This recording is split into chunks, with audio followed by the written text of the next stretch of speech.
প্রথমে আপনার Google ক্রোমটি open করুন। তারপরে টাইপ করুন NGIPF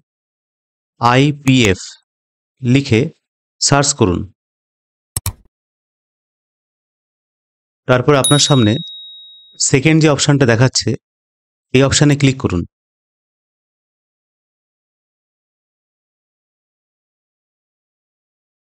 ক্লিক করার সঙ্গে সঙ্গে IFMS যে পোর্টালটি আছে সেটা আপনার সামনে ওপেন হয়ে যাবে। তারপরে নিচের দিকে দেখুন ই-সার্ভিস ফর এমপ্লয়িজ এই অপশানে ক্লিক করুন। করার সঙ্গে সঙ্গে সাইন ইন যে অপশানটি আছে এখানে ক্লিক করুন। তারপর আপনার সামনে আরেকটি পেজ ওপেন হবে। এইখানে আপনার PF যে অ্যাকাউন্ট নাম্বারটি আছে সেই নাম্বারটি এখানে এন্টার করবেন।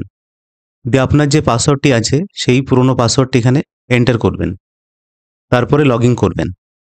তো আমি আমার PF অ্যাকাউন্ট নাম্বার এবং পাসওয়ার্ড দিয়েছি। এরপরে লগ ইন এই বাটনে ক্লিক করব। ক্লিক করার সঙ্গে সঙ্গে আপনার সামনে কিন্তু আরেকটি পেজ ওপেন হবে।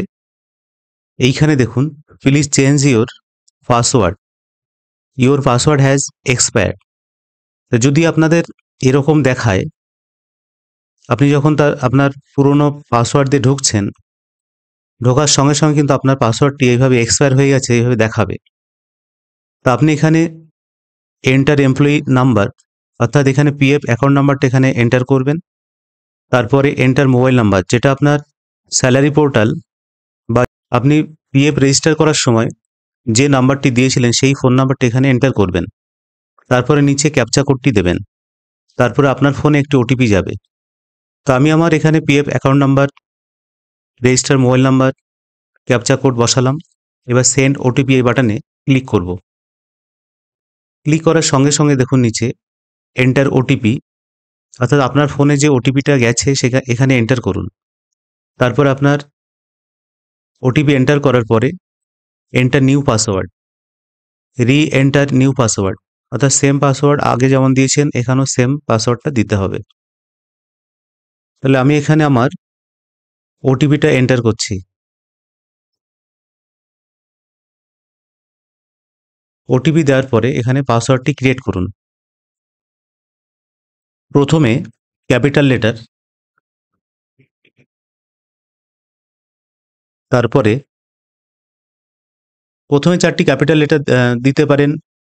প্রথমে ক্যাপিটাল লেটার, পরে স্মল লেটার, তারপর যে কোনো একটা সাইন, তারপর আপনি সংখ্যা দিতে পারেন।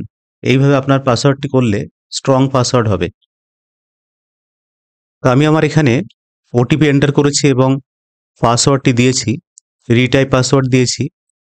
এবার নিচের দিকে আসবেন, চেঞ্জ পাসওয়ার্ড এই বাটনে ক্লিক করবেন।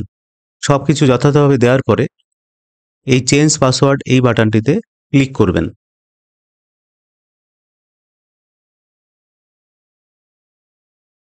ক্লিক করার সঙ্গে সঙ্গে দেখুন এখানে password updated successfully, you will be redirected to home page.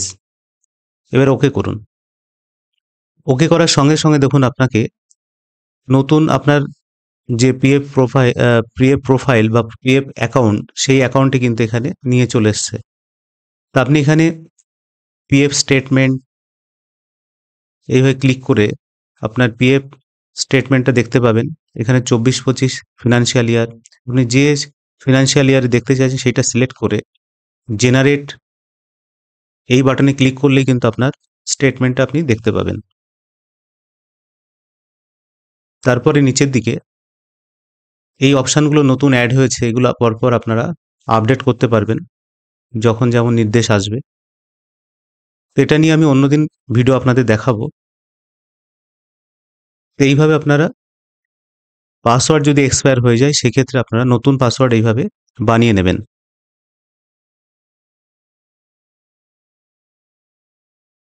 এইভাবে লগ আউট করে বেরিয়ে যান।